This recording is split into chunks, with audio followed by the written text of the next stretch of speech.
Welcome, welcome. I'm your host, AK Baby Do the Lightbringer. And I am the Fur Man. And you're tuned into the False Graves podcast.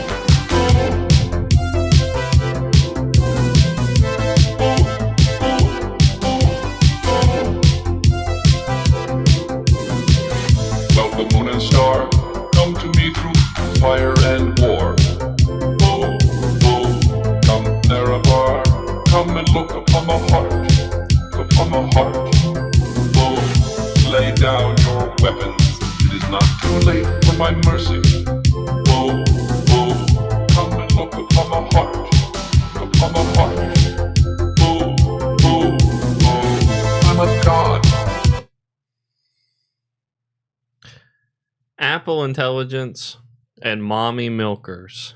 Ooh, two of my favorite words on that last part. What about the first part? I don't care about AI. You're always talking about AI. Yeah, well, I think it's trash. Way to be diet people. Can we go ahead and get some comments in the chat so I know the stream is working? But speaking of mommy milkers. Are we talking about Big Mommy Commie? Dude, I gotta tell you, mommy milkers are overrated. And they are not just overrated. They are a product of darkness. Put the hat back on, because that is so much cap. I'm here to tell you and the viewers at home, if you're a man and you like big mommy milkers, okay, you are a beta male through and through. Put a fucking capital B on that, because I will be beta and I will be smothered and happy. I'll be more smothered than a set of biscuits in a country kitchen, I swear to you. So you're a fan of the mommy milkers? Oh, yeah. Big fan. Don't know why, but there's just something, there's some je ne sais quoi about mommy milkers. Yeah. See, I have this theory that men who are really into big boobs, they're really looking for mommy. They're really wanting something warm and big they can snuggle up to, nestle into. Yeah, that's why I like thick chicks. They're looking for mommy. Well, I mean, like... And personally, I'm not looking for mommy, I'm daddy. Well, I mean, there is no daddy without a mommy. Look, we can go ahead and pretend like rubbing two sticks together ain't gonna cause a fire, but like there's an entire section on the hub just for the mommy milkers. But that's for the beta males. Look, again, call me beta with a capital Sigma Alpha Delta. I am fucking in it to win it. Explain to me what's the pro of mommy milkers? Like, okay, just tell me. So you take honkers, right? Yeah. Big old juicy wubble up dubs, and then you make them bigger. Mm-hmm. I have never once heard of anybody going, "Oh, I hate having $1 million."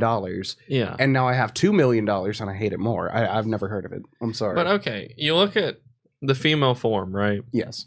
And there's times where the boobs are so big that it's actually detrimental to regular activity. Like there are some women whose boobs are too big to actively be runners or joggers. And that is a unfortunate circumstance in life. But you would still admire that. Oh, yes. Without a doubt. I mean, it's the same thing as finding that one guy with a Coke can between his legs. Like, there's just... some people are blessed and some people are just a lot less blessed. Why do you think wealthy men tend to prefer skinnier women, though? I have no idea. I have never once looked at a skinny woman and been like, oh, God, I can't wait to rail a bag full of coat hangers. But me and you have opposite tastes in women, like polar opposite. Well, yeah, I mean, like, I like them... thicker than a Snicker. Oh, heavy like a Chevy. Man, I ain't gonna lie. If she ain't built like Chun-Li, I don't want her. I mean, that's fair. Not really, but you've got your taste. That's one of the reasons we can get along so well is we'd never go for the same chick. No, exactly. Like, that's why I don't have to worry about you stealing mine. Like, we've got polar opposite tastes. But no, I genuinely believe big boobs are a detriment to society. And I want to also say this. almost every girl is somewhat bisexual. No, I mean, yeah. And I just want to make it clear. Look, if you're a girl and you're into big boobs as well, you're gay. Like, you're not just bisexual, you're just a gay woman. Okay, one second for the chat right now. I just want to go ahead and let you all know that if you are a female and you are also into big old honkies, there's nothing wrong with that. We appreciate you here at the False Graves podcast, even though this man is clearly insane.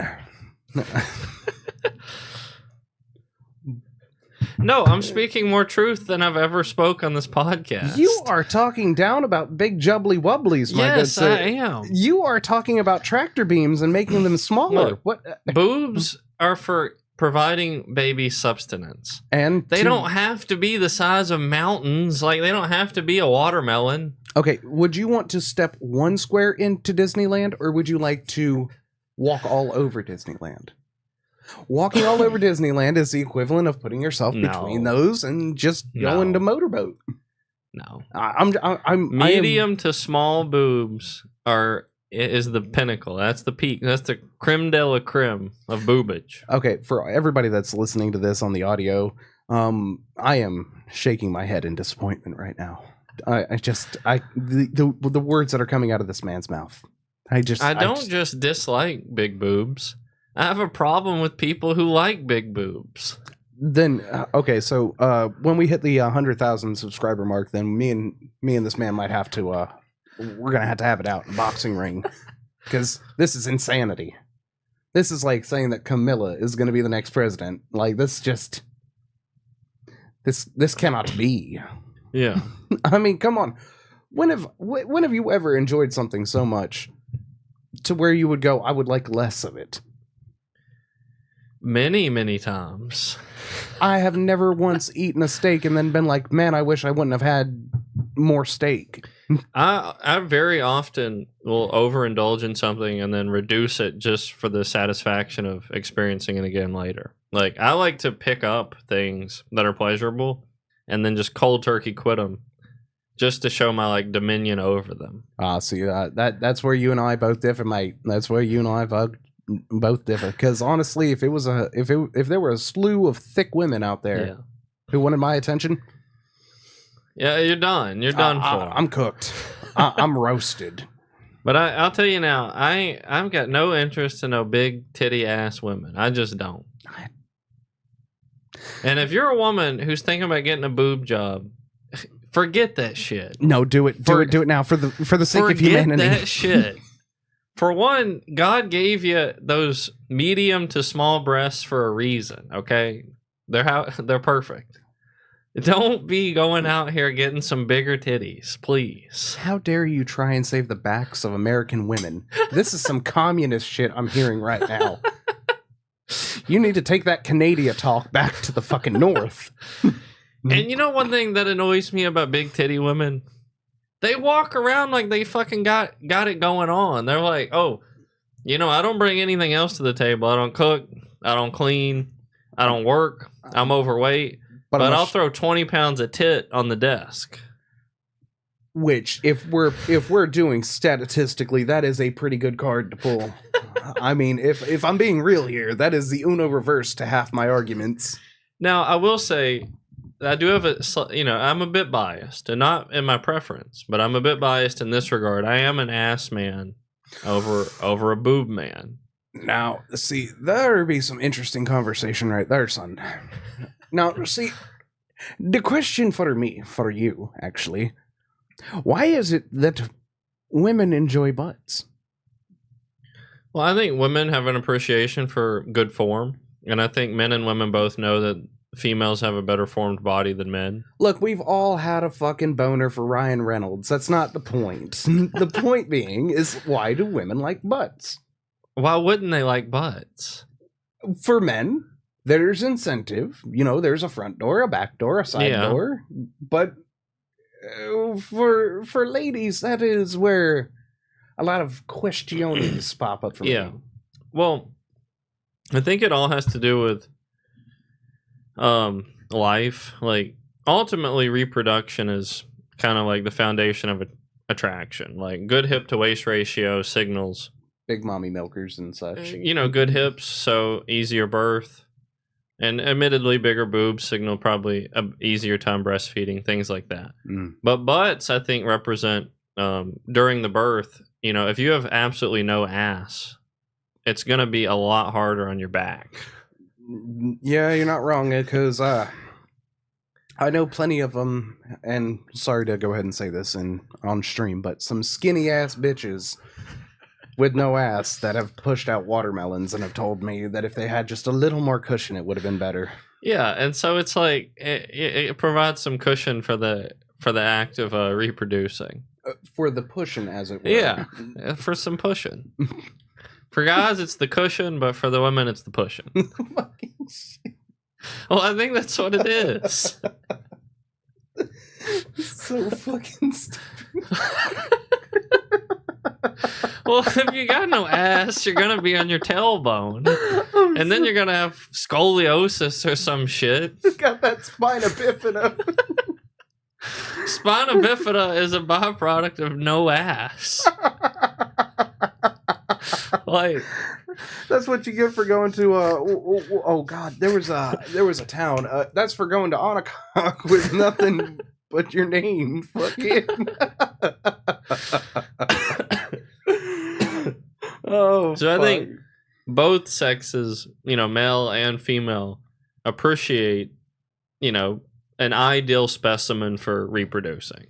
A posterior for propriety. Procreation. Posteriors for procreation. A movement, if you will. It's a charity we're thinking about starting, actually. We're going to be giving out BBLs to a few lucky ladies. BBL Drizzy.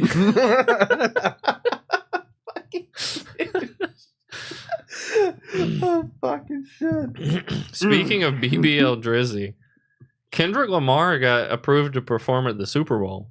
Oh, when he drops It Ain't Like Us, poor Drake. Dude, I'm telling you, he's gonna be performing Not Like Us at the Super Bowl. I'll call it now. Is it gonna be like that 6-time back-to-backer?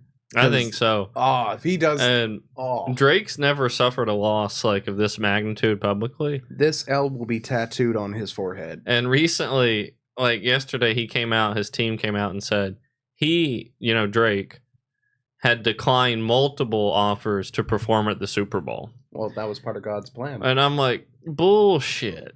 You did not turn down performing at the Super Bowl.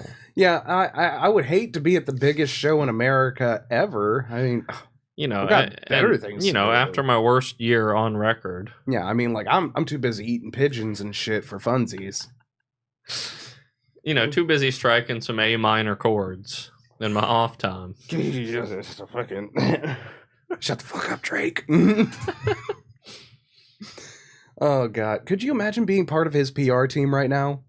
It'd be like Bill Cosby when he first went to jail. Like, yeah. It would be a fucking nightmare. Drake's one of those guys that's so suave.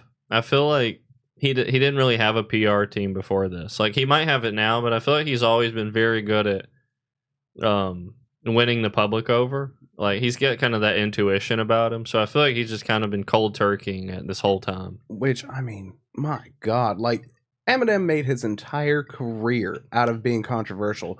Drake comes out, gets outed, and he's basically the new P. Diddy. Like, it's so fucking bad it hurts. Like, I've never seen an artist go from, like, on top that hot... Well, Michael Jackson, which that's a whole nother episode. Speaking of which, tune into the next episode. But I've never seen an artist go from Andy Warhol to Steve from New Hampshire. Yeah. So fucking fast. So fast. Dude, he went from like 150 million views a video, just back-to-back bangers. Then he just pulls some Kanye shit and... Well, they're slightly different than Kanye. Well, Kanye hates Jews. Drake hates consent laws, you know. He's in at least, you know, a lot of company at this point. Dr. Disrespect. Oh, he did come back, didn't he? Well, he tried to. So, speaking on Dr. Disrespect, after that god-awful Twitter post, X post, that he did a month back, you know, basically admitting to a lot of what he was accused of. But no laws were broken. Well, apparently, the case is dismissed. So even if laws were broken, it's all kosher now. For you at home who are listening to the audio, I'm using air quotes right now. But so speaking of ego, so I'm a fan of ego 90% of the time. I think often people with egos get further than people without them. Like, ego is a good tool to propel yourself forward in life. Well, yeah, I mean, it's the difference between being the guy that finds out later that milk can be drank from cows versus almonds, But I'm so baffled at people who overuse their ego. And because often ego ends up being a detriment to the egotistical. When if you used ego properly, you could turn it off and on and it would suit you. Like, it would actually suit you in case by case scenarios. But there are people who, like Dr. Disrespect, has a huge ego, somehow thinks that he's going to come back and then double down on his ego and it's going to pan out. Well, I mean, when you only have a hammer in your tool belt, you're going to use your hammer. That's what it is. Like, that's all you got. That's your only tool, is the ego. You need to be ambidextrous. You got ego on one side and then you got light on the other side. The screwdriver of life, as it were. Yeah. The flow state and then ego in a balance. And I mean, you can be Amish through your whole life and just use a hammer, but you're not going to get very far. And so he comes back to talk further about these accusations against him.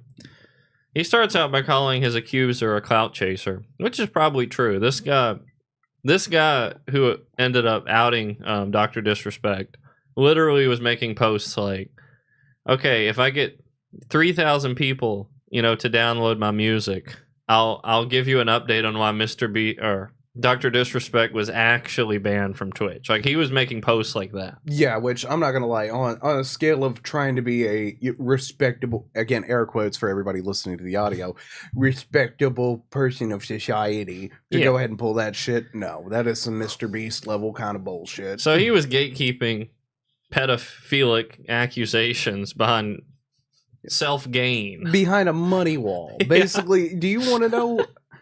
Do you want to know if Dr. Phil is keeping people in his basement? Well, for $50, I might let a few things slip. No. Do you want to know if P. Diddy actually, had sex with Meek Mill? Well, if I get 1,000 viewers, I'll reveal it. Do you want to know if Oprah's actually using ground up foreskins for her lotion? Well, for $1 a person at $10,000, I might. That's actually the secret of how Abraham lived so long. He had his mortar and pestle. He was getting to work. God, I could not fucking be part of that tribe. I just couldn't. You got to cut off the tip of your wang. What? God wants it gone. He hates it. Hates it so much. You elaborate. Yeah. It's a covenant. It's about sacrifice. Yes, it's the tip of your junk.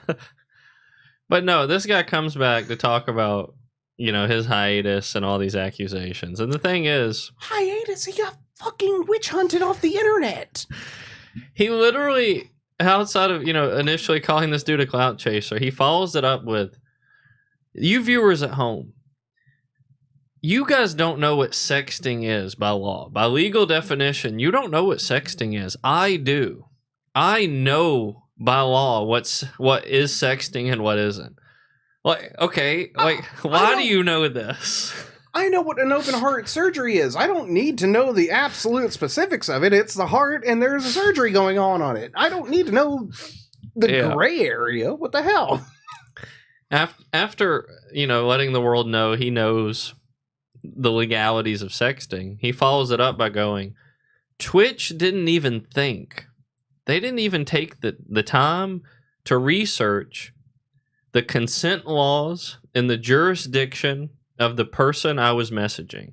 They did not even take the time to see if in the area this person was in, if she was in the consent limit. Now, that is true. I mean, in Tokyo, apparently going ahead and copping a feel off a 12-year-old versus here in America, in land of the free, home of the brave. And bro's like, but I did. What the fuck? Yes, you did, because we fucking roasted you so damn hard. Well, I'm sure even before that, he was looking it up. Oh my God. Could you imagine his wife coming up to him with a search history? Like, hey, honey, just out of curiosity, why are you looking up what age is it okay to talk dirty to a 13-year-old in Minnesota? It's good to know these things. It's like knowing the speed limit. I just want to know what the speed limit is. I've been planning, to be a guest star on Jeopardy, and I'm getting my trivia in. I'm just getting my information. Get the fuck out of here. No fucking shit. He says this. I'm like, dude, how do you think this is a good argument? His fucking PR team's just sitting behind the camera. No, shut the fuck up. Just shut the fuck up, dude. And everyone's wondering, okay, because the chat logs have never been released. Now, see, that'd also be an interesting question. The chat logs haven't been released by Twitch. They haven't been released by Dr. Disrespect, etc. And, I'm thinking, well, they're probably deleted. Like, he got banned off Twitch, and maybe his account is, like, deleted. And Twitch might have them, but they're not releasing them. But I'm thinking, of course, he probably doesn't have access to them. I'm thinking he himself probably can't go back on his account and then, defend himself by actually showing the logs. Which, I mean, that would go ahead and quell 95% of the arguments if it ain't that bad. True. But instead of saying, he doesn't have access to the logs, he simply goes, people are asking for the chat logs. What are we, in second grade? Oh, he said this, she said this. No, there is a better. There's concrete evidence here. He's like, get out of here, and I'm like, okay. So you probably can still access the logs. You just really don't want to. And you're just not putting them out. Well, yeah, I mean, if I send a fucking sneaky link on some shit that I shouldn't have sent, I probably would be in that same boat too. Like, I don't. What do you mean? What, showing evidence? That doesn't sound right. And so. Terrible comeback. Like, truly terrible. This is the worst comeback since I scraped that shit off that one bitch's throat. Like, it's just the worst thing. And I think it's ego, man. Like, I'm astonished at the egotistical inability to rectify. Like, I'm astonished. We're talking about a man named Dr. Disrespect. Mm-hmm. He is nothing but ego. True. Which is absolutely astonishing considering the fact that he got busted for, cheating that one time and then had to come on stream, no makeup on.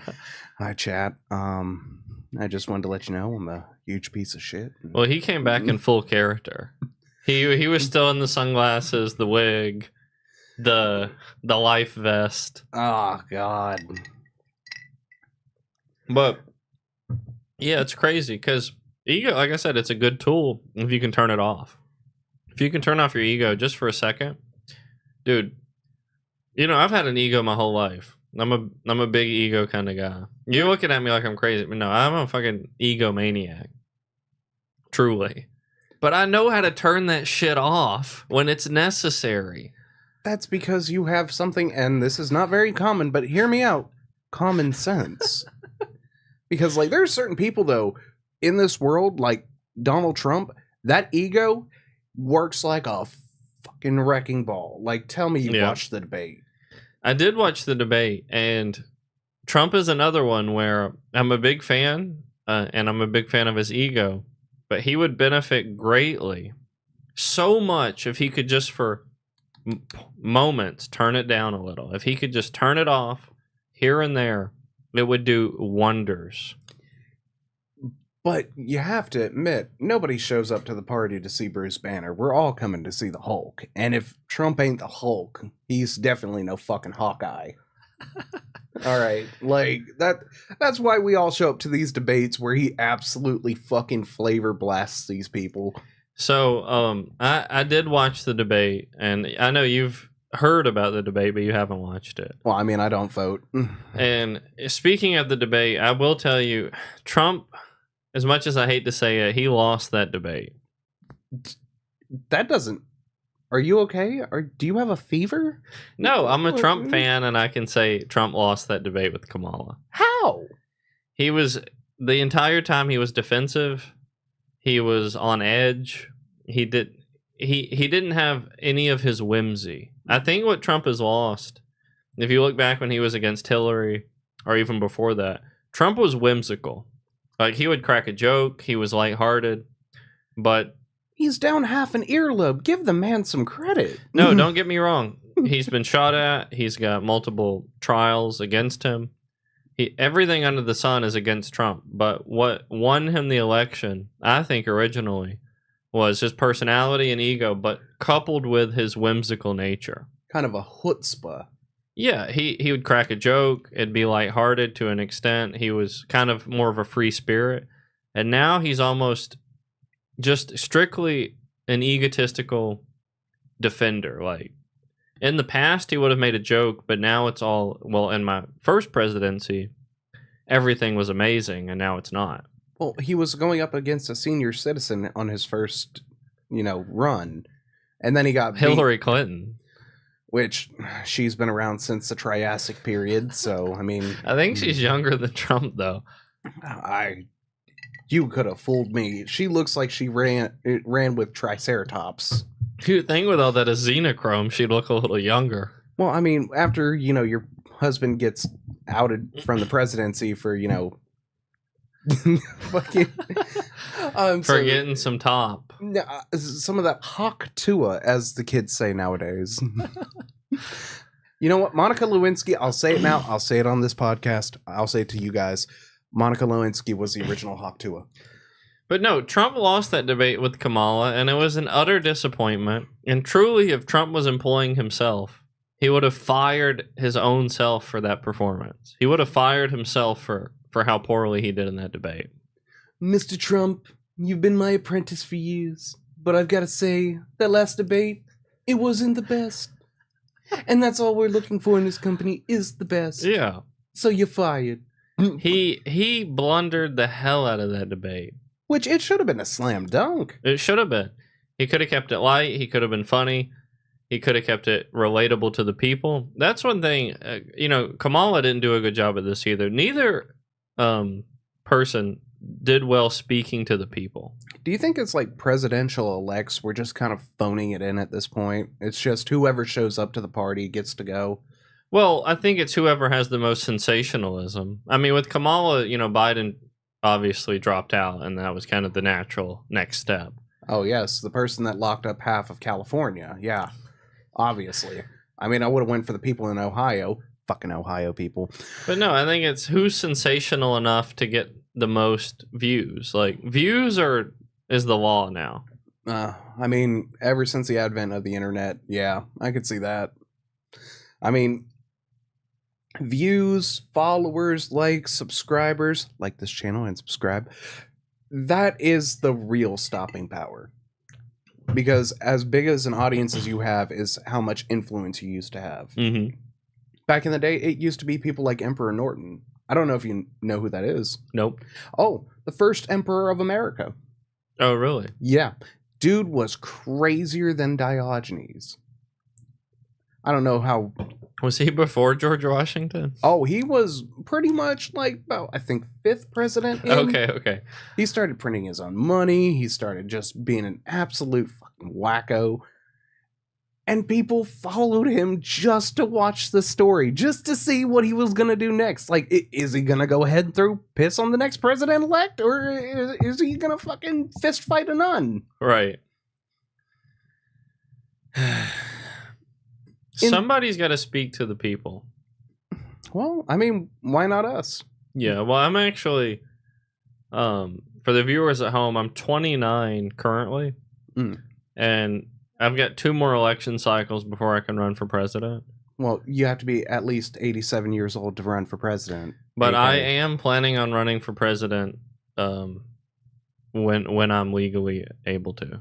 Well, I mean... Part of this podcast is the buildup of my celebrity, hopefully, if things work out, into me launching a campaign for presidency.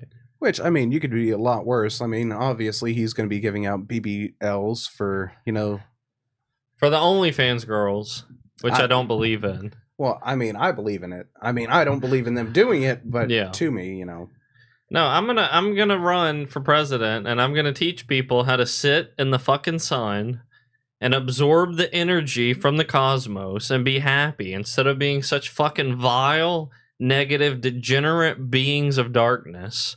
I'm gonna teach them how to harness the essence of life itself and be happy. And we're gonna stop bantering and we're gonna stop being sad because it's a fucking disgrace.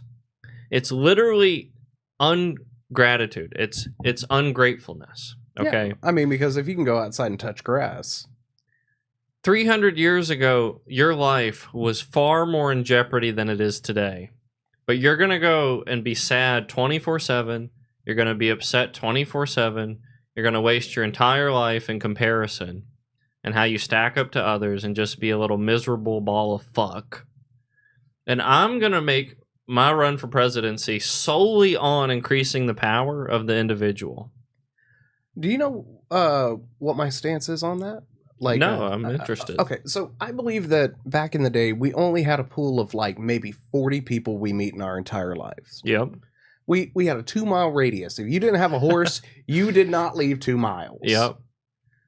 I think that's what it is. We just know too many people. Mm-hmm. And when you've got people like your Jeff Bezoses, your Jimmy the Beast, your Dr. Disrespects, it's hard to feel grateful for what you have, even though the fact that, 200 years ago, if we were doing this, we'd have to fucking eat one of us, which would probably be me because I'm a fat ass. But yeah, and today we only have to eat crickets. I mean, if we get enough subscribers.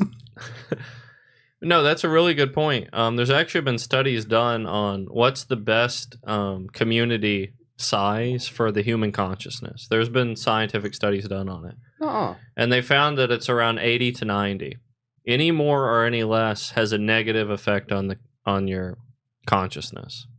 Do you think that's why having immigrants come into the country elicits a negative response immediately? Well, many reasons, but there's customs that form in a nation, and then immigrants obviously don't share those customs, and it creates this disparity. You dirty Irish. But yeah, No. Your damn fucking potatoes ruining this shit.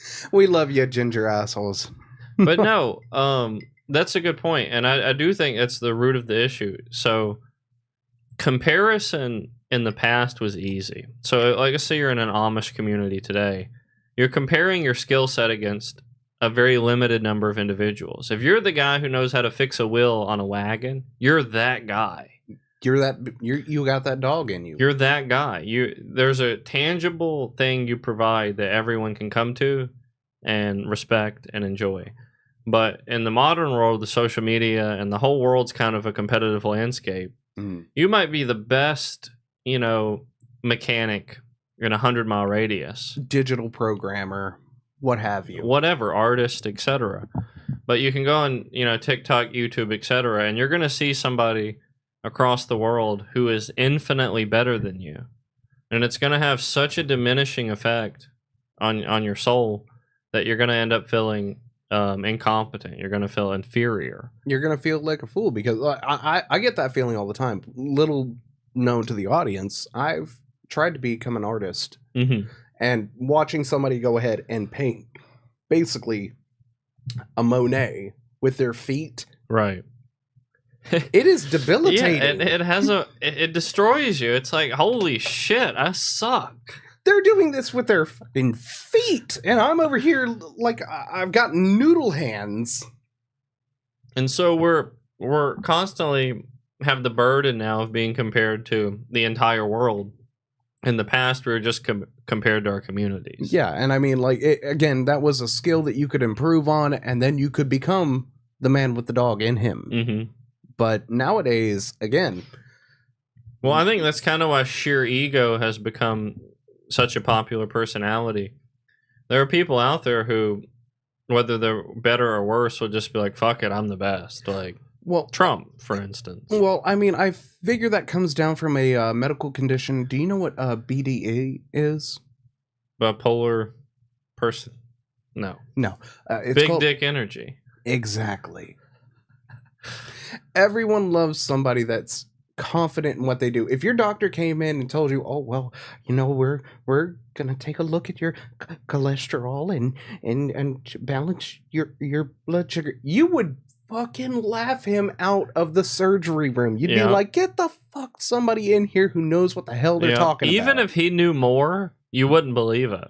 You could have a cancer diagnosis, and if somebody comes in and they go, "We're gonna remove one of your fucking eyes," I have breast cancer though. We're gonna remove your fucking eye. We know what we're talking about. Just that's true. Let's put a little pause button on that.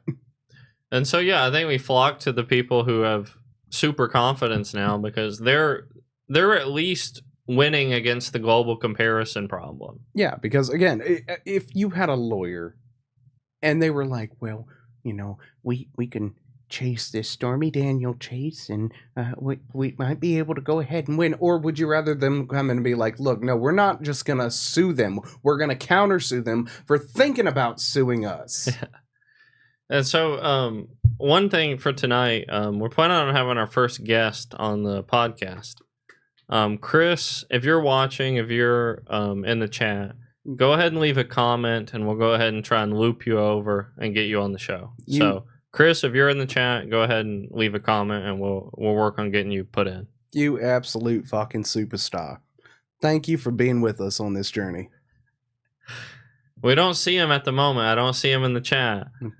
But I can feel him in my heart. I'm hoping Chris is here. I know he is. This fella's been with us for a while now. I feel like he's going to be right up in there. I mean, I was emailing him even today, so... Well, did you tell him Eastern Standard Time or Mountain Time? Because Mountain Time was like 20 minutes ago. Like, I told him Quasimodo time. Oh, Hunchback time. Ooh.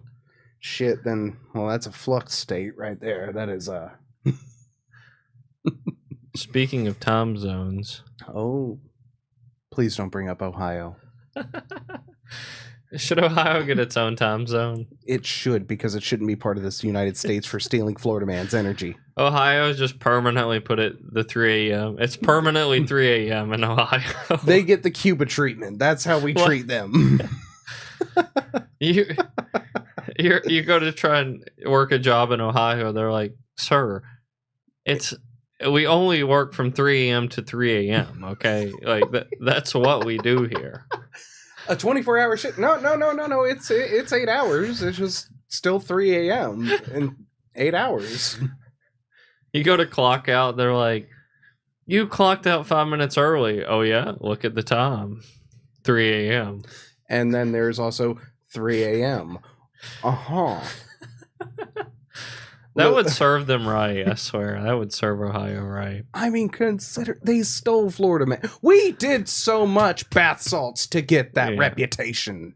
Ohio came in and tried and stole. They're not even next to an ocean. Ohio doesn't even have an ocean, and they're like, "Oh, we're the new crazy people." Y'all ain't even got no sharks. All right, I'm gonna say it. I'm gonna be that voice in the chat. Y'all ain't even got no sharks. Yeah. Like. So screw off. Yeah, like if you can get on our meth level in Florida, then we can talk. Until then, I apologize, but Ohio, you just ain't a state. You are not. You are just absolute degenerates. Y'all some dog waters. I'm sorry. I gotta be the one to go ahead and say it.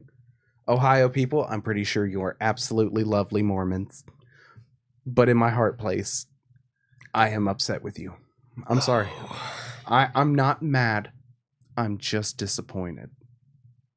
We had to throw so many alligators through Taco Bell windows in Florida. Just to get the clout. I mean, did I ever tell you the story about my homing pigeons? No, you didn't. We had fucking 38 homing pigeons back in the day. Homing pigeons? Homing pigeons and 2 doves. 4 ferrets, and a dog. And you know what? My stepfather, when we moved up to this great part of the country that we're in, which is non-specific, we sold him some. And you know what happened? What happened? He told us they tasted great. He ate the homing pigeons? He ate 5 of them. He ate 5 of them. And no disrespect, we're gonna eat crickets on this podcast. Yeah. No disrespect. But they're not homing pigeons. They're not fucking homing pigeons. Like, he fucking cooked them. He ate them like chickens. Did he know what he was buying? All I know, I just fucking, I just can't. What a waste. Like, What a waste. If I knew he was gonna eat them, I would have asked for some. But like, I just can't. What you say? Hey. What you say?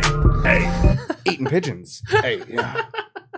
Thank you again, young scrolls. Love your stuff. Absolutely. So he ate your pigeons. He ate my fucking pigeons. One of them was named Houdini because he could get out of the fucking cage whenever he felt like it. He couldn't get out of the mouth, though. No, he dodged hawks. Couldn't dodge. This man giving them that hawk to him. Like, I just can't. I can't. What happened to the remaining pigeons? Oh, well, we set them loose. You know, the hawk had a buffet because, like, if something's gonna eat something else, you know, make it that hawk that's got that dog in him. Yeah. Yeah. I mean, we moved up again to this non-discriminate part of the country. It was. Well, yeah, you say non-discriminate, but just to let people know, we're on the other side of the ice wall. We are actually broadcasting from a foreign land. Like, it's not even on the map. Yeah, we're part of that flat Earth globe. Yeah. And the Earth is flat, and there's a lot of ice walls dividing the worlds, and we're on a different one. I mean, occasionally we got to go ahead and sling an organ or two to go ahead and make ends meet. But, you know, we're bringing this live to you for this express purpose. We made this deal with Elon where he'd put a satellite between our area and the actual Earth you guys know. So it's just like, it's an easy transition. Yeah, I mean, technically speaking, we are broadcasting off the Mars rover project. But he demanded a couple blood sacrifices. We bargained him down to like 1. Like, we gave him 1 and he was chill. Yeah, I mean, but still trying to find a virgin at this day and age is just absolute.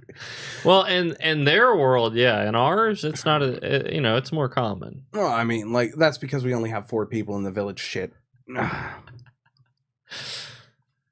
Do the other 2 people have a podcast?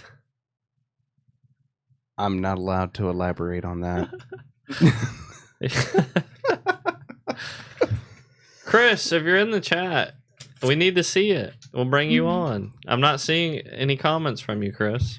Come on, throw us a like, throw a little love. Yeah, our we way. got it all set up. Anywho, speaking of being a interplanetary podcast between the ice walls, one of the announcements that's come from the Earth world, the iPhone 16. Oh, fucking shit. What do they do now? Sell it with a brick? So the iPhone 16, what's special about the 16? It doesn't have a charging port anymore, and you have to use your blood to power it. No. It's DNA locked, and you have to use your tongue to unlock it. No. The earphones are actually built into the phone and project sound from it. Only a master of cunnilingus can unlock the new iPhone 16. In the past, we spoke in tongues, but now we must unlock our phones in tongues. Fuck. The Presbyterians are going to have an absolute laugh on this one. No, what? Go ahead and elaborate for me. I'm more of a Samsung bitch, so. What stood out the most to me was they made the better half of the pitch for the iPhone 16 was centered around something called Apple Intelligence. And that's going to be Apple's basically AI software. Gross. One thing that stands out to me is the fact, I mean, I know they're named Apple, but they called it Apple Intelligence. The acronym obviously being AI. And it makes me feel like they're about to go into a bid to copyright the actual term AI for their company, which is the most Apple thing ever. That is some Steamboat Willie Mickey Mouse bullshit I've ever fucking heard. Like, could you imagine every single time that you see AI, now there's going to be that stupid little fucking trademark right next to it? Little Apple. Ah, fuck off. You know, I'm waiting for the day they drop their new phone and it's called the Banana. All right? I'm waiting for the iPair. I'm waiting for the iMango. Now, see, Samsung used to always be talking about the next big thing. If Apple put out the banana, that actually would be the next big thing. Oh yeah, I mean those flip phones coming back, man. We talking some throwbacks here. Apple finally enters into the fold market, and they call it the banana. Oh shit, man! You're Donkey Kong edition. Man, this man's cooking with fire right now. My lord, I've never wanted to buy a phone so fucking bad as of this moment, as of right now. But no, the whole pitch is, Apple Intelligence, blah, blah, blah. And the funny thing about it is the iPhone 16 is launching without that even being on the phone. So the phone's going to launch without Apple Intelligence on it. That's like selling Deadpool and Wolverine movie 6 tickets at this point. Yeah. Like, let's get through the first one and then let's... And so, yeah, you buy the iPhone 16, you got to wait for the main thing they pitched you, Apple Intelligence. And I guarantee Apple Intelligence is going to be on the previous models. Like, if you have a 15, a 14, hell, maybe even a 13, you're still going to be able to download Apple Intelligence and use it. So what's the fucking point? Yeah, at this point, like, we've got Chat AI and back-to-back blah, blah, blah, blah. And the fact that people can be as stupid as they are, which everybody that's watching this, you're not one of them. But the fact that we're going ahead and basing this off human intelligence and we still have to go ahead and put shit on the sides of Tide Pods, which... that is a whole other episode. Tune in next week. I am flabbergasted. I am absolutely schmeckeldorfed. I am... Truly, since Steve Jobs died, the company hasn't been very innovative. I mean, he actually was a visionary and an innovator. Well, he knew how to go against the grain. He wasn't a bitch. Well, I mean, he was basically the Beatles, but for phones. And I fucking hate iPhones. I hate them. Understandable. Well, I mean, that's because I have a pager. Also understandable. Well, you got to live off the grid one way. A man off the grid, a hedonist off the grid. Yeah, I mean, like when you have Unchained. When you have orgies as often as I do, you just got to go ahead and you got to make the disconnect. You got to unplug and then fit yourself for a different plug. You know, it's just it's crazy. But yeah, man, that fucking Apple Intelligence, get fucked. Get fucked. That is the mommy milkers of fucking phones. Yeah, our whole fucking life is Apple Intelligence, guys. I mean, we were in the garden, somebody bit the fucking apple, and look at how well that shit turned out. Which I'm gonna be the one person to ever say this in the first time in the human race, but good placement on that one, God. Right dead center. Not on top of Mount Everest. Okay, good, great. Make it easy for him. He was, he knew the product. That man was a product specialist. They pulled one off the tree and they asked, did this come with a different kind of charger? And he was like, hell no, get the fuck out of here. You know what? You get to go make the first murderers. Fuck you. Yeah. You guys aren't going to have a good time, but hey, I'm going to have a decent time. Look, I've got eternity. I can wait. Eventually, one of y'all is gonna come around. I'm gonna like y'all, but after that... until then, Abraham, he'll do. Oh man, poor Lot. We're getting biblical up in this piece. But shit, okay. So ChatGPT, they've been advancing. Every couple weeks there's some new shit from ChatGPT, and they recently put out. Their voice model where you can kind of talk to it and it'll have a conversation with you. Oh, that actually, I've got an interesting point on that one. Oh, go ahead. Okay. So you remember a little bit earlier in the episode, go ahead and rewatch, about how you said, that AI was going to be like the next step. It's going to be the next kind of, it's going to be the flow state for humanity, good or bad. Yep. Okay. You remember also how you said that OnlyFans was darkness? Worst thing to ever happen to us. What do you think is going to happen when virtual reality girlfriends become a thing? So, okay, now, that's a good one for me. Because I'm hoping. Oh, and this is another topic I wanted to bring up. I'm hoping that virtual reality girlfriends will manage to end the chokehold the feminine power has over society currently. Because all throughout history, the patriarchy did reign supreme.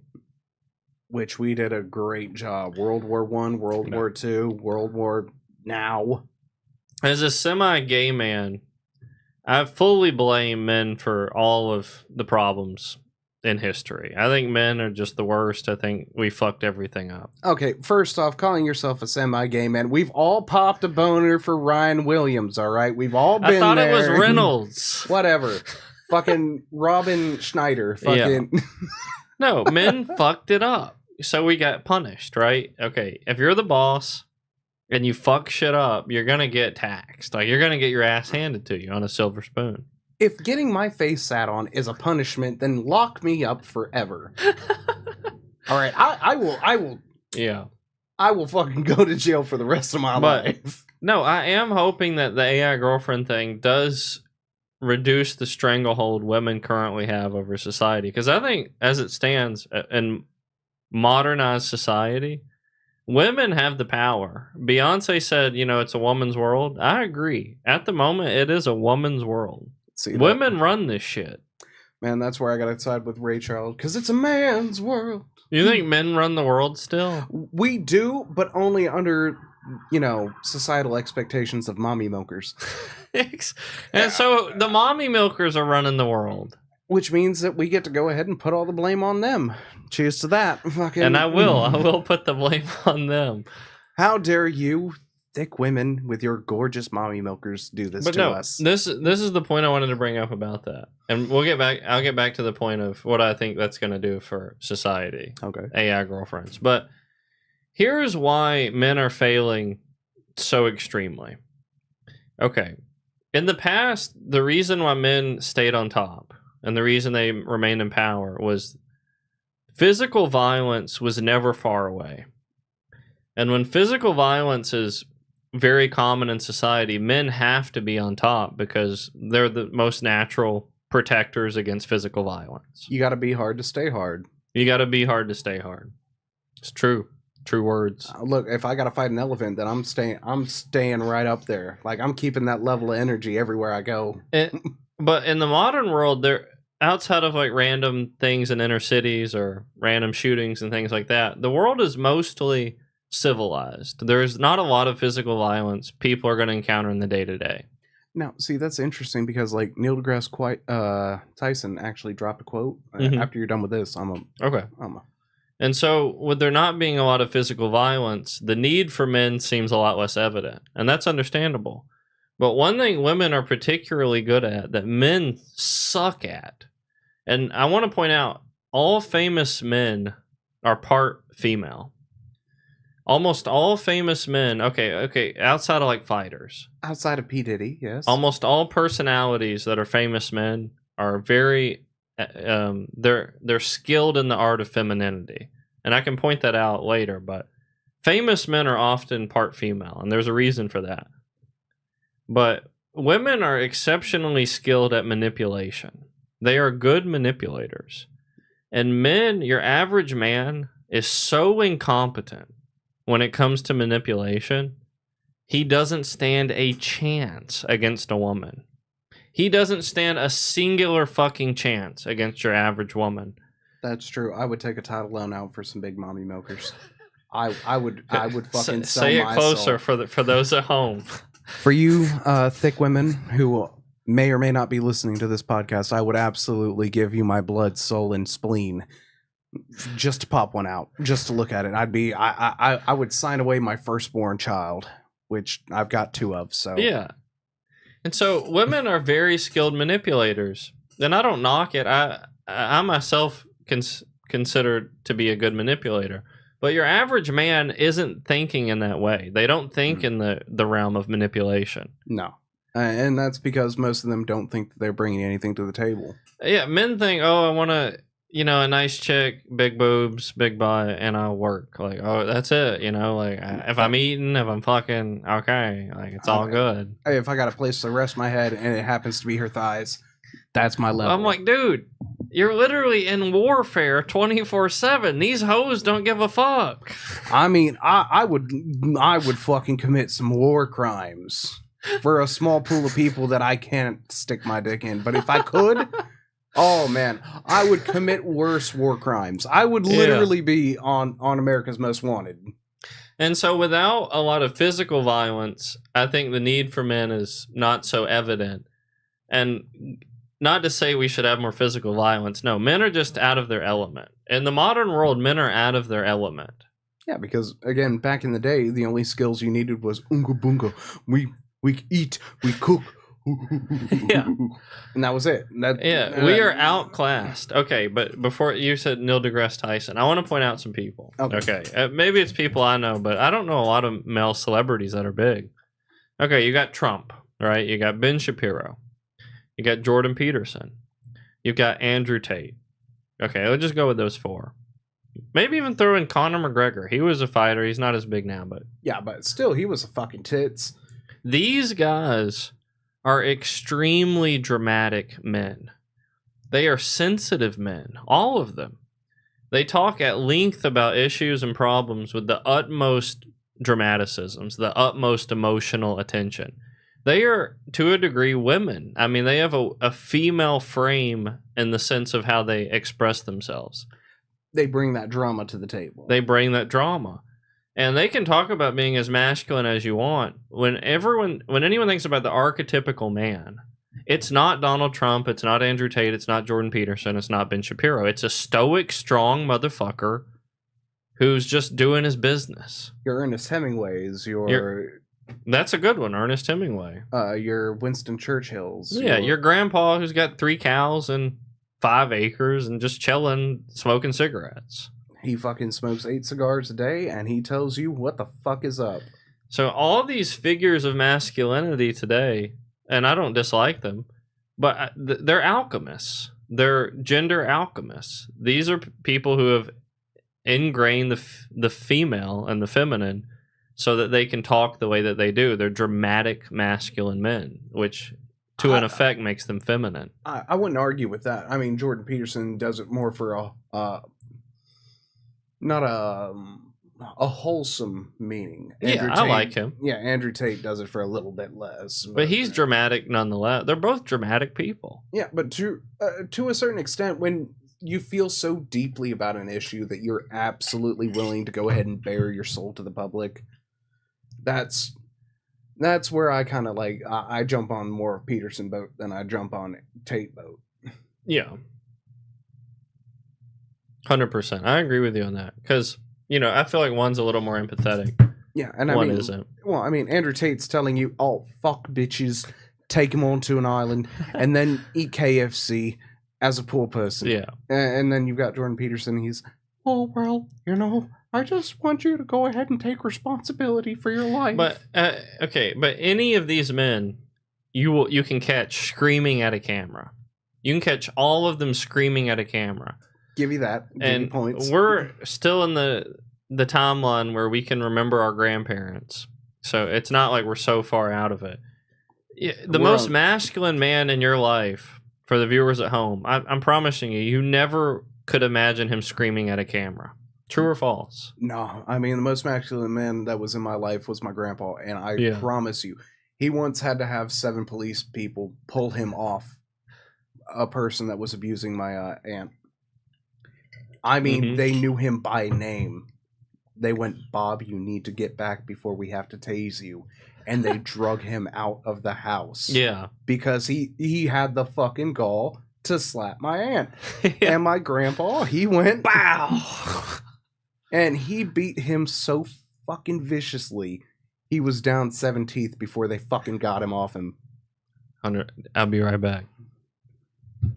Like, you got any words from our sponsors? Oh, okay. Coming in from Big Daddy Gatorade, let me go ahead and let you know that Arctic Chill is one of the best flavors that they've got out there. In the meantime, let me go ahead and also recant a little story. Back in my days as a Florida child, I spent a lot of time outside, and I was sweating like a hooker in church. And I will tell you this right now, there was nothing better than a big old glass of Gatorade. One of the things that it was actually made for was to make sure that athletes were hydrated and stayed in the game. And you know what? On this podcast, we do that too. I want to go ahead and thank you, Gatorade. You might not sponsor us yet, but hopefully one day you will. I mean, considering that Bruce Jenner got a deal, you could do a lot worse than us. But in the meantime, thank you. Also, for the chat, if you guys could go ahead and let us know any sort of details that you would like added into the store or into the show, go ahead and shoot them off into the comments. We'll go ahead and intricate them into the show, so long as they keep on bringing the light. Chris, where are you? We are looking for Chris. I was looking for a sponsor from Gatorade. I think we're gonna get a sponsor from Liquid Death before we get a sponsor by Gatorade. Oh, that'd be the... I'm actually planning to reach out to them. That'd be the fucking tits. Liquid Death, everything except for that cranberry. Y'all have been nailing it. No. It was the melon. The fucking melon. Oh, melon. Sorry. So speaking of Liquid Death melon, Okay. believe it or not, I've held a couple in my fridge for like a couple months because they're that bad, and I ran out of liquids in my house, so I'm like, okay, that's all I got. I'm gonna have to drink it. It actually was better a couple months later, so I feel like it's kind of that. It's an age thing. Like maybe they can put out aged melon. Fucking, there is not enough for me to go ahead and grow that third testicle kind of having shit on that fucking melon. I'm sorry. Their severed lime, their white, whatever the hell that flavor is, it is the chef's kiss. But that melon, though. So, I'm not seeing Chris in the chat, despite emailing me. I've not heard from him. Which, Chris, we're a little bit we're not angry at you. We are a little disappointed. So our first guest is a ghost. Here's what we're gonna do. We're about to turn it over to the second part of this episode. Ooh. Yeah, we're gonna do it live.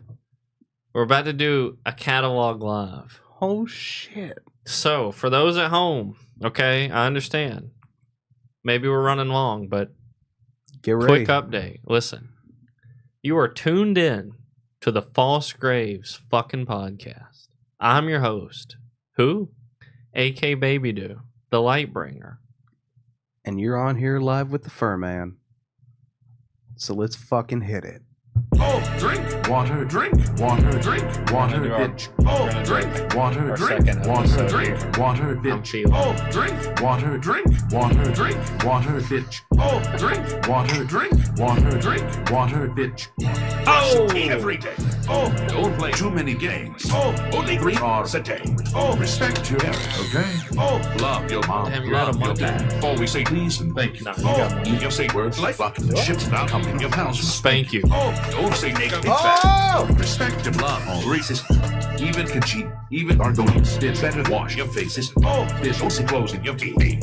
I don't buy your Gucci belt. A Gucci belt. Yes. Which, by the way, thank you, Young Scrolls, for making some absolute liquid fire for our ears. When we get famous, we're going to seek out Young Scrolls and we're going to get him on the podcast because that motherfucker is a tonal architect. This man has built the fucking... What is that thing in Rome with The Colosseum. Boom! He has built an ear coliseum. He's a fucking gladiator, okay? This man is like... He's like the tonal, you know, he's the audio. He's the gladiator of audio. If you are not entertained by this sound, you are not human. I'm sorry. I'm sorry, I'm not sorry. You're fucking AI. You could not like that song. You Even couldn't. I, somebody who is literally choking on that Gatorade, I even love Drink Water, bitch. So listen. Okay. On our last episode, we talked a little bit about feminine men and things of that nature. Andrew Tate and the whatnots. Yeah. Here's something I want to open with. Okay. One thing is, in the modern world, women came into the men territory. Well, I think men came into the women and then they followed them after. No, okay. Women have entered into all masculine realms. Yeah, which is just unfortunate when it comes to sporting events. And in a lot of areas, women are beating men's ass. Like, women are kicking men's ass in many realms. When is the last time you watched a transition fight? Because okay, I'm not talking about fucking boxing. Okay, so we're talking more metaphysical than I'm talking physical. about like Excel sheets and speeches and throw pillows. Yeah, they're kicking men's ass. Which, I mean, to be fair, any pillow that you can't sleep on is... And every man is like, oh my God, you know, why does my life suck? Why can't I get any bitches? Why am I just a man? And I'm like, okay, shut the fuck up. Look at the figures of masculinity today. And I told you, they're alchemists. There's this thing, I forget if it's Buddha or in Buddhist or other beliefs, but it was called the alchemist. And the alchemist is somebody who is perfectly personified the masculine and feminine in a single spirit. And this none of that modern shit with being transgender. I think you're talking about a hermaphrodite. Well, yeah, hermaphrodite, but no, it was called the alchemist. And it's somebody who perfectly synergizes male and female energies. Okay, so we're talking like a Nicholas Flamel. Yeah. Okay. A Lenny Kravitz, a young thug. Ooh. You know, that man wore a dress. Yeah, we're talking about a Drake before the allegations right here. Drake is a good one. He merged those pretty well. Well, I mean, it was part of God's plan. He was like this with his nails on that one picture. Man, he also was looking like a noodle-legged bitch on Degrassi.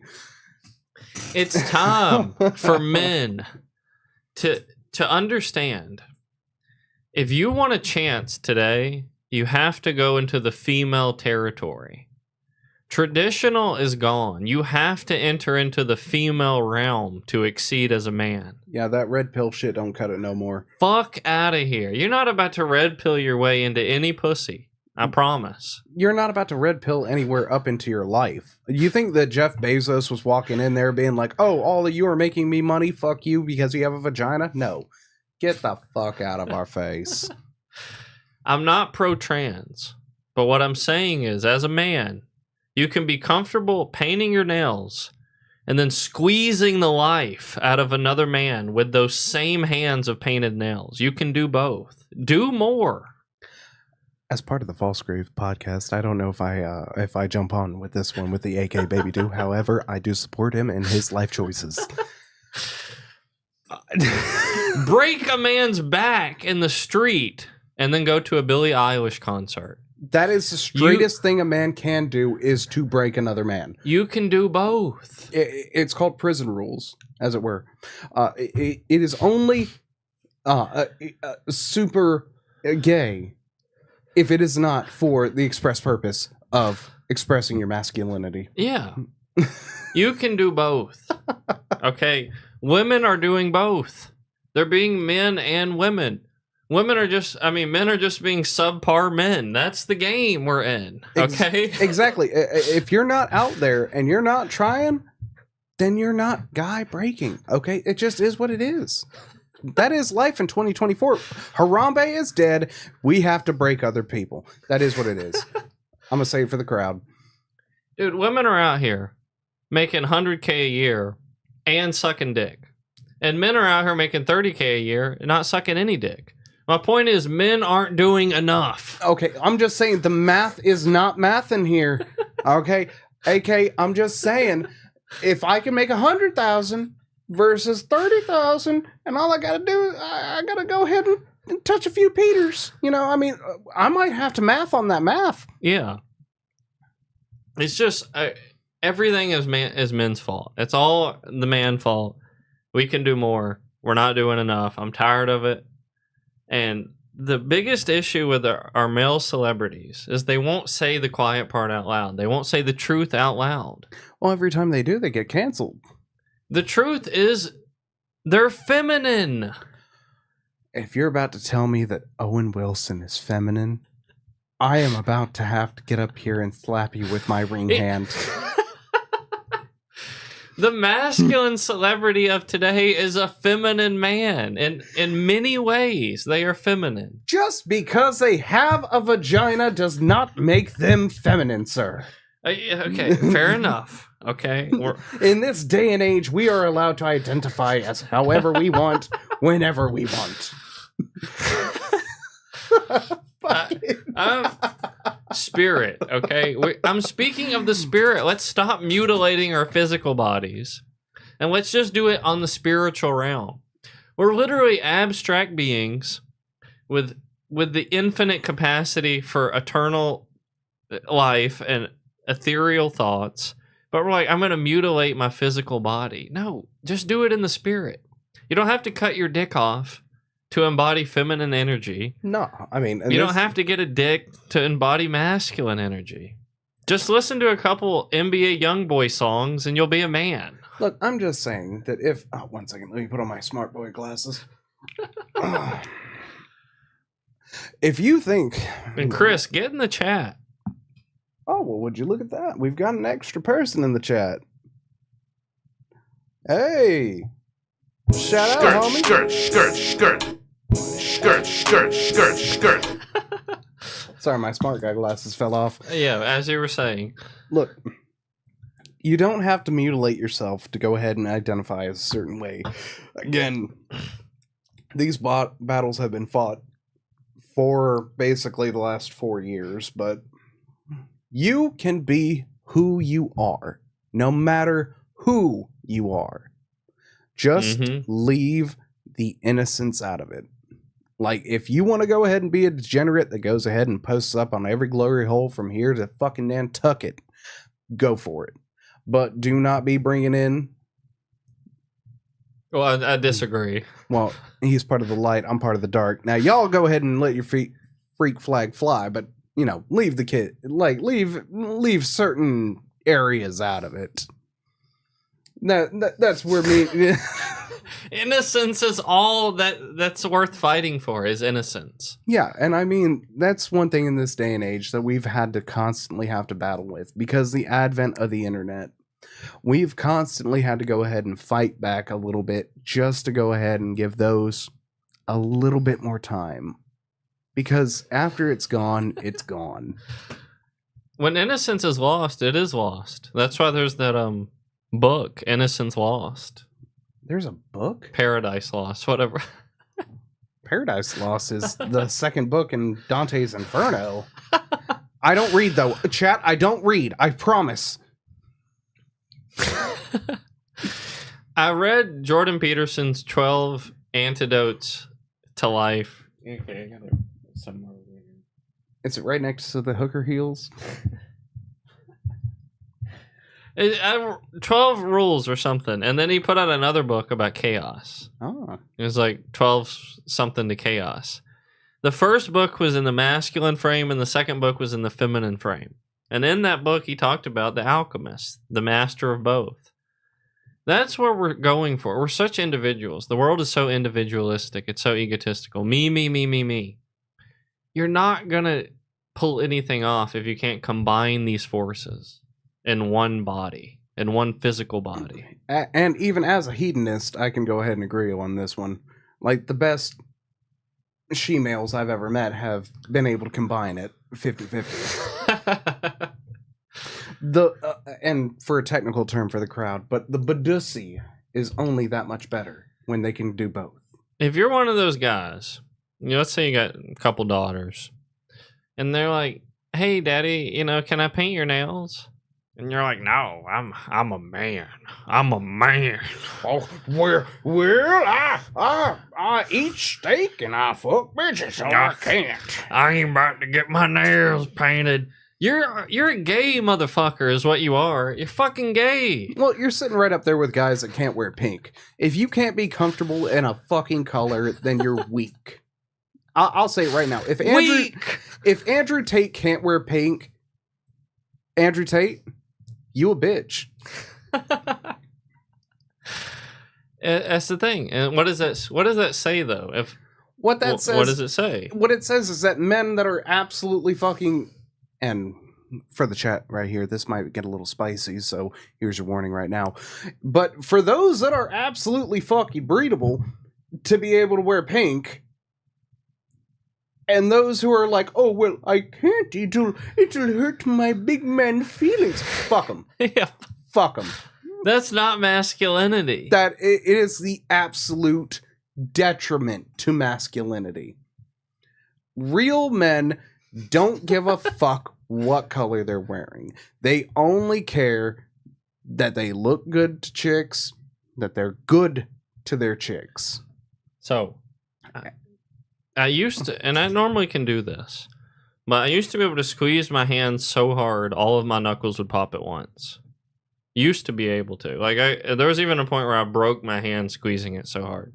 So I just want to try it. You ready? Yeah. And I got a point to make after it. A little ASMR for you guys at home. Crunchy. Okay. As you heard, at least 4 or 5 knuckles popped. This is coming from a guy who many people would say has a lot of femininity in him. This weekend, Ian Furman. Expunge that from the record. If Furman. I will do my best. If Furman. That was what I was saying. The Fionan. I ordered a pumpkin spice latte this weekend. Pumpkin spice. I'm sorry. Chat, I have to walk away right now. I can't even. Okay. A pumpkin spice? Pumpkin spice. You know what? Let me go ahead and get you the pegging set, sir. And so here I was getting a pumpkin spice latte. And the guy at the window, when he was handing me my drink, he said, "Have a good day, babe." The guy at the window, he was clearly gay, but he said, "Have a good day, babe." Did that offend me in any way? No, it did not. It's nice even to have a guy compliment me. Even as a straight man, I don't take any offense to a gay man finding me attractive or, calling me babe. It's endearing. Well, that's because it feels nice to be appreciated, even though you drink pumpkin spice, you fucking heathen. I can't... Look, I would have accepted mint chocolate chip before pumpkin spice. I had pumpkin spice one time years ago. I didn't like it. Okay, I didn't like it. But then I ordered it again, and I actually kind of did like it this time. This is the pineapple on pizza hill you want to die on, sir. What I'm saying to the viewers is I'm a man who drank a pumpkin spice latte and just cracked all of his knuckles by just squeezing his hands. Chat, you will go ahead and respect your other daddy, all right? He might like terrible tasting food and drink, but you know what? You will respect him. You're witnessing an alchemist nearing his final form. At this point, you've reached phlebotomy, not alchemy, sir. What does the flaw stand for? Fucking gay ish behavior.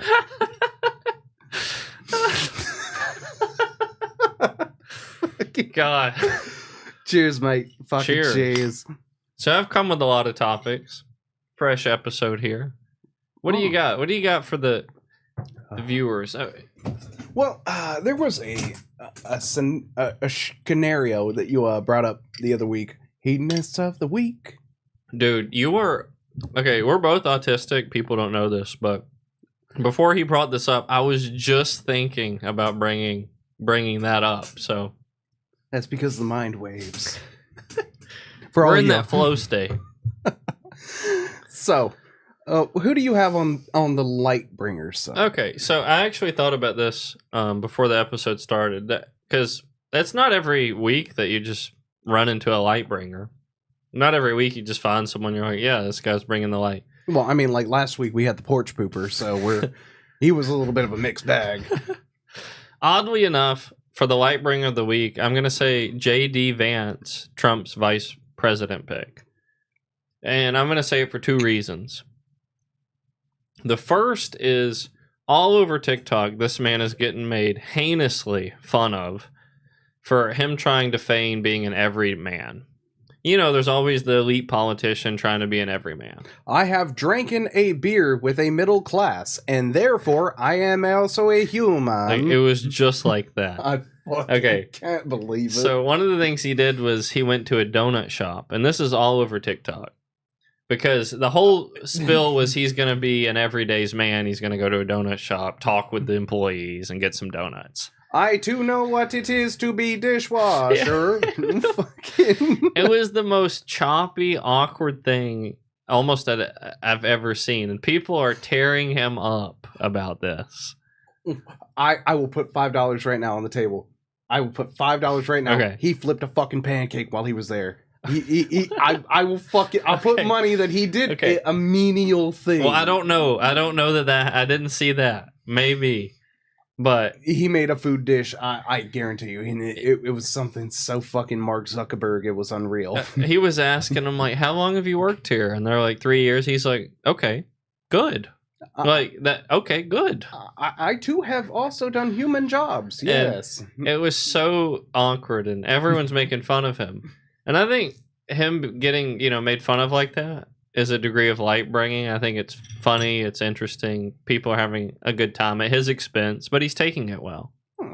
And the second reason I attribute him to be light bringer of the week is he did a great job cleaning up Trump's terrible debate with Kamala Harris. There was post interviews, right, with the people in each campaign. Which every single one of those post interviews with Trump's staff is just an absolute delight.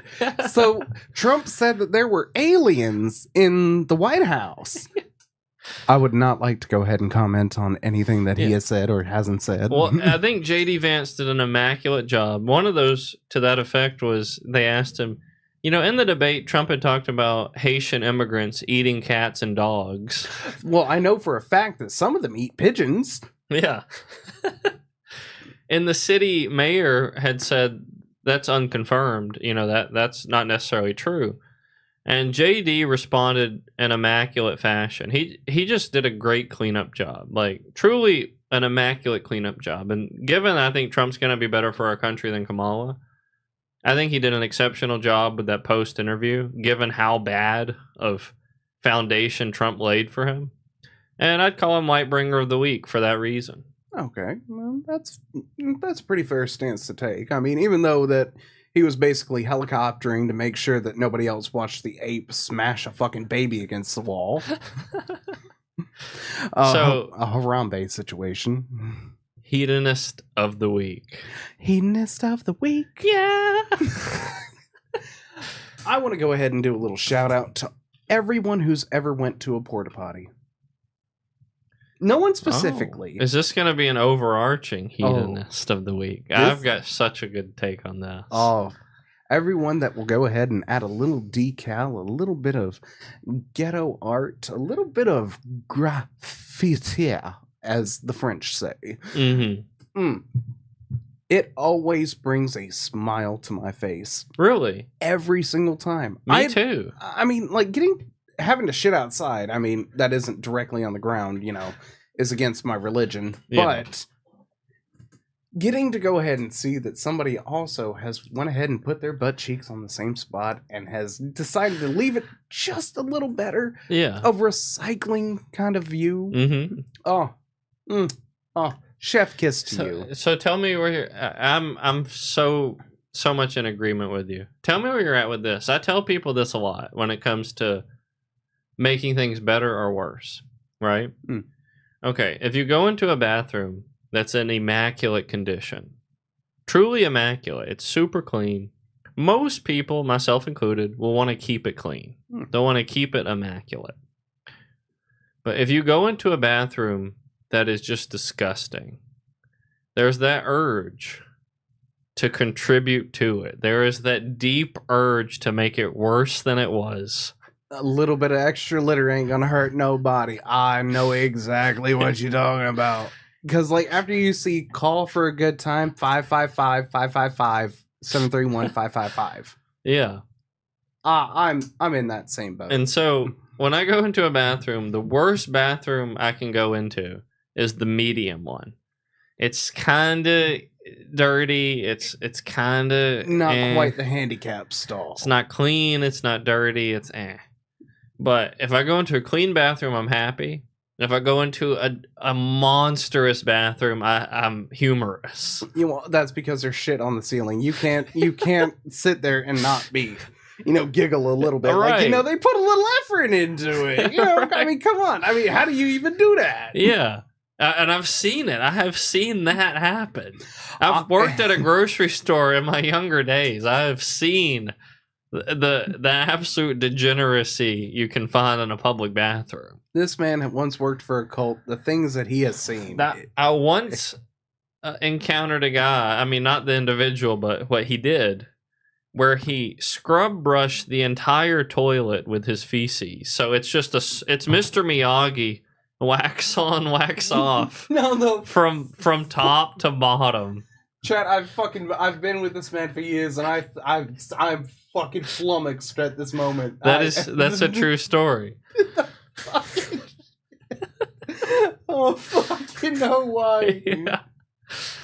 And there's it's like, okay, it sucks, but okay, you made me laugh at least. And I'm just imagining you with a little screen gummy pun, just fucking like it's so crazy that it brings some joy.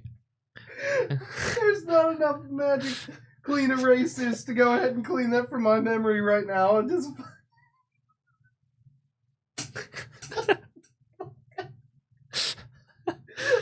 and so, but to your point, Furman, I'm firmly in agreement. Hedonist of the week is to all you degenerates out there leaving a porta potty worse than you found it. Giving a show for the people. Like, the people want a show. The hedonist of the week. You just write on the door, are you not entertained? Are you not entertained? God damn it. Oh, that hurts so bad. Jesus Christ. And I mean, who isn't going to be entertained? Umbridge? You got to be approved. Oh, you fucking stay your Harry Potter shit for a second. This shit fucking hurts so bad. Oh, God. I'm killing the Furman on live stream. I think I peed a little. And Chris, where are you at? Trying to have a guest on this podcast. You ain't showing up. Oh, fucking shit, mate. Checking my email now for you. Oh, shit. Oh, God, that hurt. That hurt so fucking bad. No, got nothing. Chris, for the hedonists of the week, absolute fucking shout out to you fucking poo potty graffiti artists. Poo potty monsters. You are the hedonists of the week, and I will, even as a light bringer, I'll give you a salute. Look, even though you might be leaving a little dark, you're making it a little light. That's 2 weeks now, where the hedonists of the week did it via pooping of some sort. What are we gonna somehow escape this? We'll try after I fucking Jesus Christ, that shit fucking. Maybe one day a hedonist of the week won't be a serial pooper. It's not illegal. Show me the law. It's not illegal. Fuck. Oh, God damn it, AK. Oh, shit. Maybe one day. Oh, shit. Sorry, I just fucking. Oh, shit. Time to get serious. Absolutely deadly. Deadly serious. So much seriousness. It's unreal. We're being so serious. So, what else we got? What else do we have? Well, let's go ahead and reach outside the biblical and the technical and the presidential. Let's go ahead and let's reach a few normals. A few normies. Yeah. What would you recommend for the normal person to break out? What would you suggest for them to, break the mold? You're gonna give me an orgasm talking like that. Hopefully I can make you shoot up to your beard.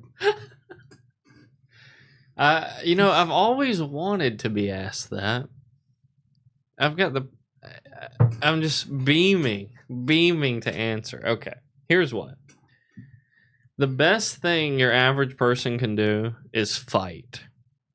What would I recommend for the average person? You go, I'm directionless, I'm unmotivated, I'm depressed, etc. Undisciplined.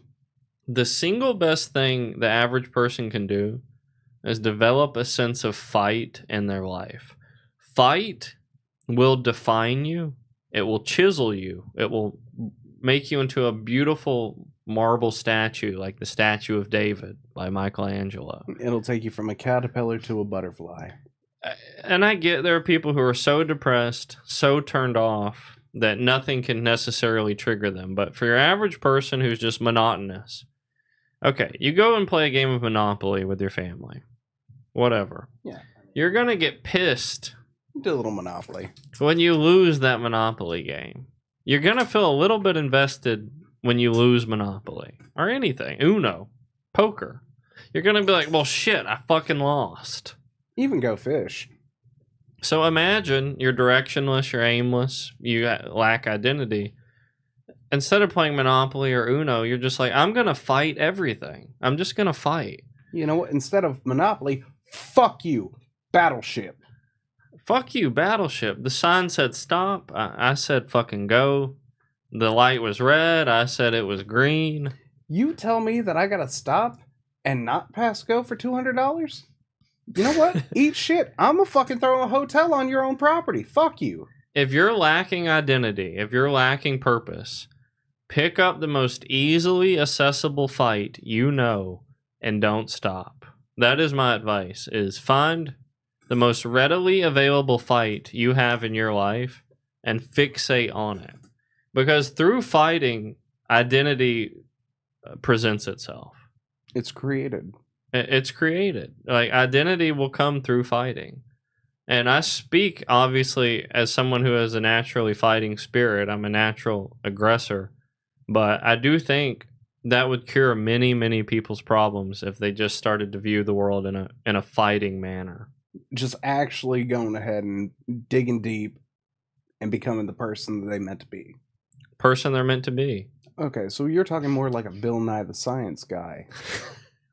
Because that man knows who the fuck he is. He does. He had to fight to get there, I'm sure. He is the science guy. What field? Doesn't matter. Science. All of it. Across you think the he got there without fighting? Without fighting for that title? Neil deGrasse Tyson used to be a bouncer, and Bill Nye beat him for the science guy. Like, yeah. I mean, the proof's in the pudding, people. Proof is in the pudding. Bill fought his way to the top. If you want to be at the top, if you don't want to be living on this middle lane, then you know what? Pick right or left. Right, you're going to slow down. Left, you're going to speed up.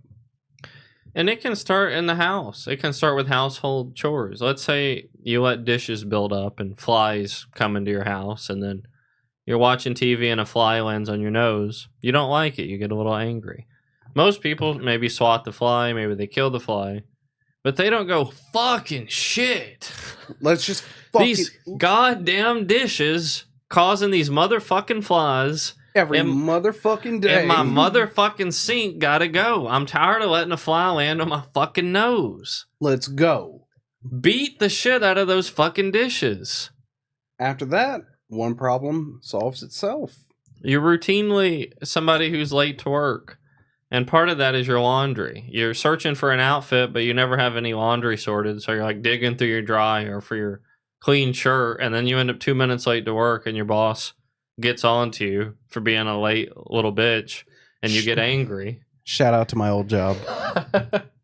Get angry at your fucking laundry. Like, it sounds, Anger isn't the issue. Initiative is. Yeah. That's where the problem's lie. Like, even as a hedonist, you, as the chat will go ahead and reflect, you don't think that I still ain't got to go out and hunt? Nah. Blood is everywhere. Yeah, I mean, even I have my kryptonite. Mommy milkers? Oh, fucking mommy milkers. Dear God. You gotta hunt for those. Oh, I swear to God, every single time I see them, it's a tractor beam just. But you can get angry. You don't have mommy milkers. And When typically I will actually find myself a couple of nipple back stops. Yes, sir. That's what I'm saying. Fight.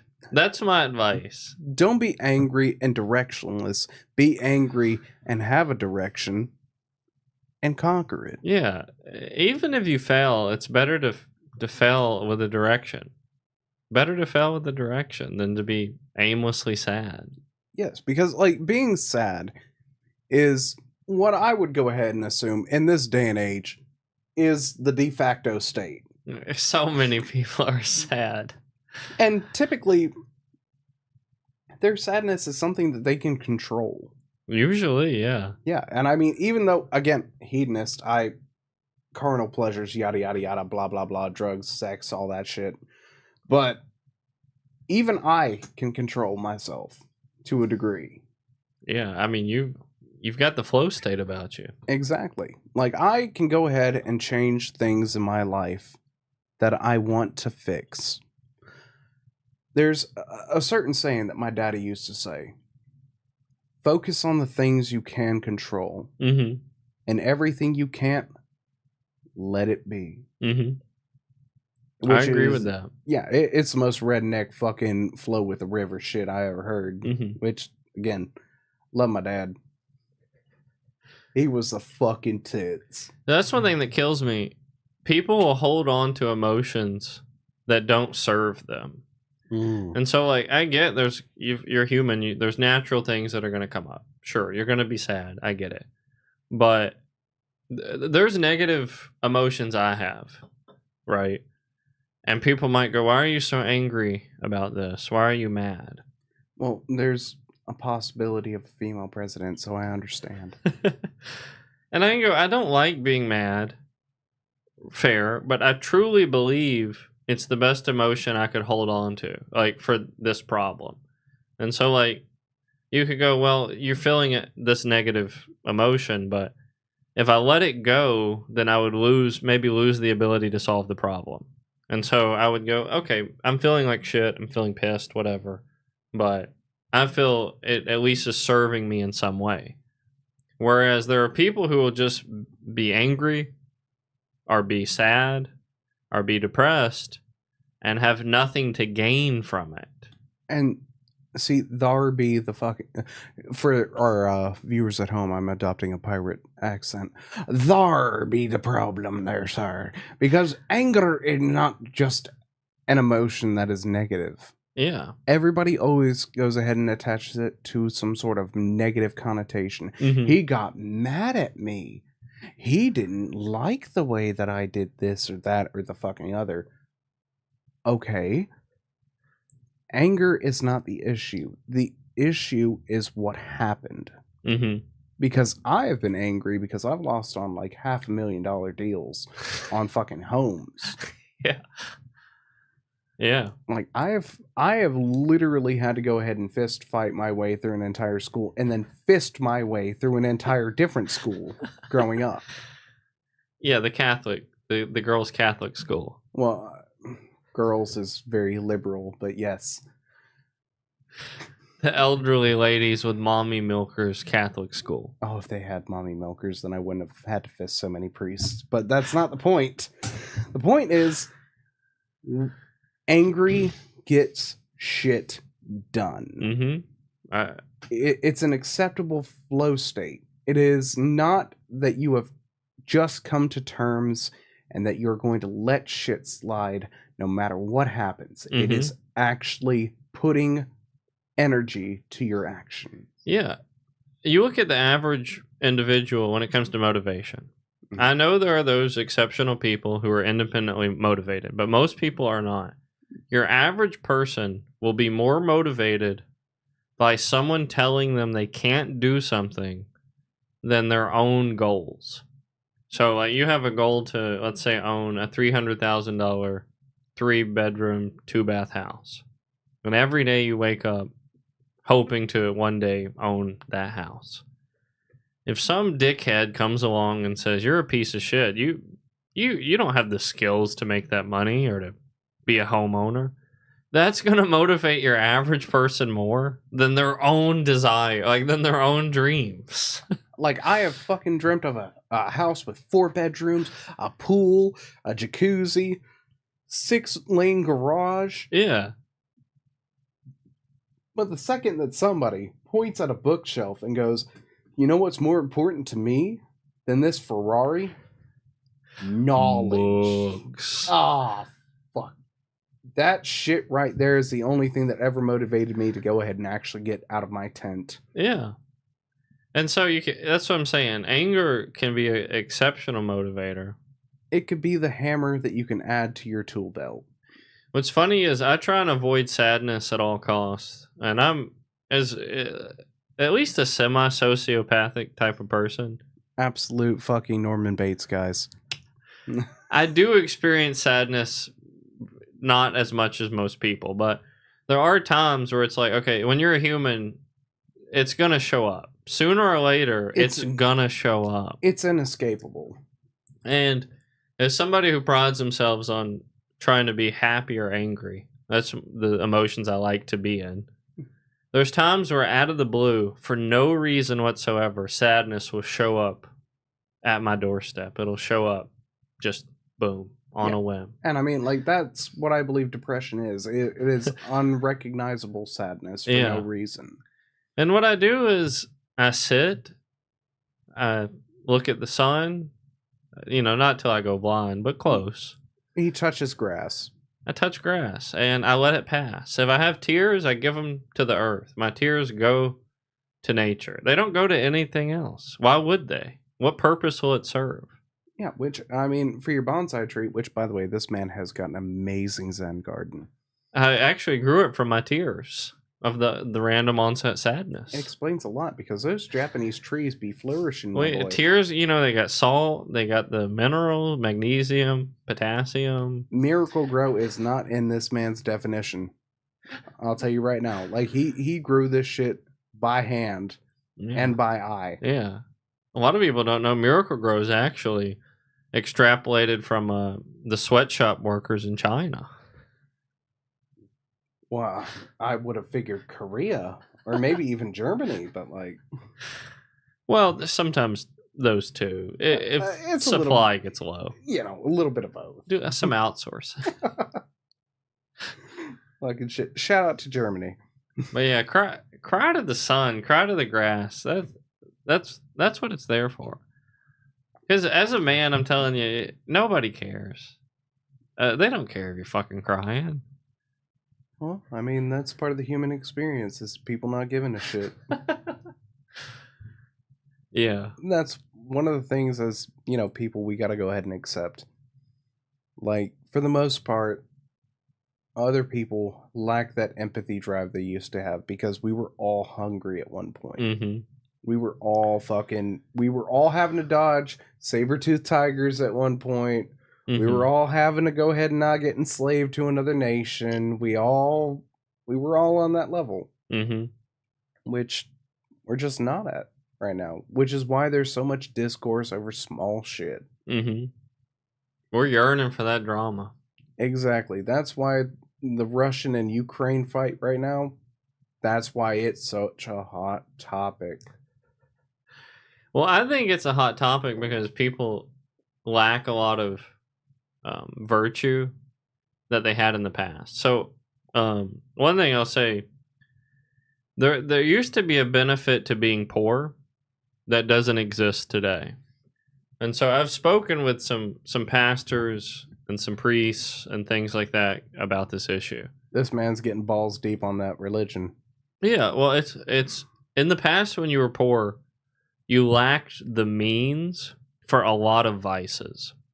So, like, if you're poor, your spirit's likely going to be in better condition because you're at least not exposed to vices. Like, if you're super poor, you can't drink, maybe you can't smoke, you can't, get women, things like that. But your average poor person in modern society can have access to all of it. You are still fully exposed to all of the vices. So maybe you had a little moral security in the past, a little, bit of structure, but now you're poor and you're degenerate. You're the worst of both worlds. Yeah, because like places like Oregon, California, Ohio. Fucking Ohio. But not the point. However, By the way, I am so sorry for all of you that have to live in that state. Love you people in Ohio. Hate your fucking state. But the places that made everything legal. Mm-hmm. Have you watched any of the happenings in between then and then? I don't know what happens to places where everything becomes legal. No. Oh, Sonny Jim. Basically, the homeless crisis shoots up. Everything becomes absolutely inaccessible for regular people. Yeah. The homeless crisis shoots up. People start shooting up. You got free drugs, no consequences, nothing. So bad. Oh, dude, I swear to you, every other car is a Jesse Pinkman and a fucking Walter White. Yeah. Yeah, that's what I'm saying. Like, in old times, if you were poor, you at least had some structure. Which, okay, in the old times, you had no money. You couldn't just jack off all day. I mean, I guess if you used your imagination, but like... I mean, unless you're the most popular whore in Whoretown. You couldn't just be busting a nut all day. Modern day, you can make $0 and you just go on Google and bust a nut for 24 hours straight. Like, yeah, well, your OnlyFans. You're farting a jar, girls. And so, like, even the poor people don't get the benefit of being virtuous anymore. And there be issues in that. Because truly, we've, again, the advent of the internet has absolutely, in my opinion, has both greatly increased the capacity for knowledge and absolutely fucking degeneracy. Yes, they have kneecapped all of them everywhere. I swear to you, if there was nothing but porn wiped off the internet, there would only be 5 sites left, and it would be Bring Back the Porn. Well, they say that like 80% of all advancements made in the internet were inspired by porn. And why am I sitting here completely unfucking astonished? I promise you this. If there was only 5 sites left, it would just be Bring Back the Porn. It wouldn't even be educational. It wouldn't be like museums. It wouldn't be even Food Grub. Yeah. It's right. It's true. Which is absolutely devastating to me that we will go ahead and put these people on a pedestal that high for watching people fart in a jar. We're so filthy. I'm telling you, as an outside observer, okay, aliens. This is a good topic. Okay, aliens. Ooh, I'm promising you. Okay, they are watching like aliens are in a constant state. You can clip this of post-nut clarity. I promise. An advanced species that can travel the galaxy has found a way to permanently be in post-nut clarity. Makes sense to me, because like if we started every war with post-nut clarity, we'd never have another war. Oh, okay. So you want to go ahead and extend your boundary this far? Then let's go ahead and. Okay. Well, I mean, a human, the great filter, the Fermi paradox. We're like, why can't we travel the galaxies? Oh, let's solve the issue of post-nut clarity. If we find a way to constantly be in that state, then we're gonna make it. Like, the old Fermi paradox. Look, if imagine aliens visit us, and we're like, "What did you do? How did you achieve this?" Post-nut clarity. In the year 4000 whatever for them, QC bleep blops. We discovered how to be in post-nut clarity permanently, and from there it was just everything was magic. It was obvious. I mean, like, because we're not starting wars, trade disputes, female, male, whatever. It's just it's all in the air. We found a way to micronut 2,000 times a day.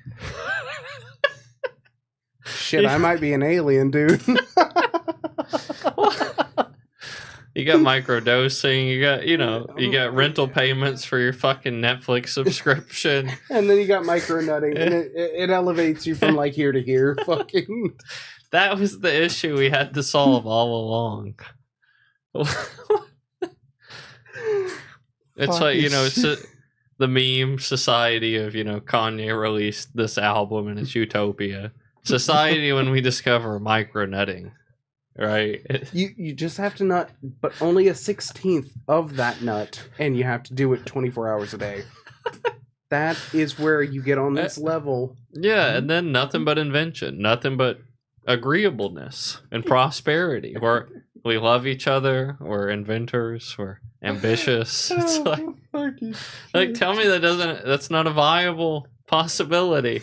Look, if you can nut 16 times a day, I'm pretty sure that you've almost reached nirvana. Okay. And at that point, you could run this country and this entire fucking world. Aliens, they figured it out.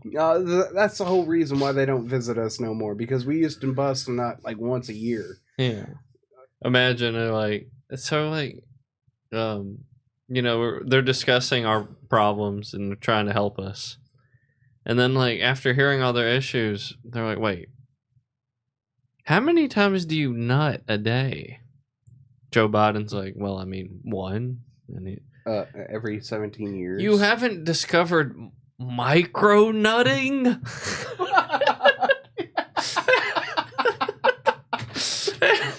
the fuck. I'm like, what? I shoot dust once time a year. Oh, well, okay, we got you. We're gonna leave. Okay, we're gonna come back in 50 years. We're gonna give you this. We'll come back in 50 years, and then we'll talk. We'll talk, because we can't really talk right now. You're kind of on that, that early stage. The cavemen of. That's what it would. God damn. I'm fucking dying. I shoot dust once every 17 years.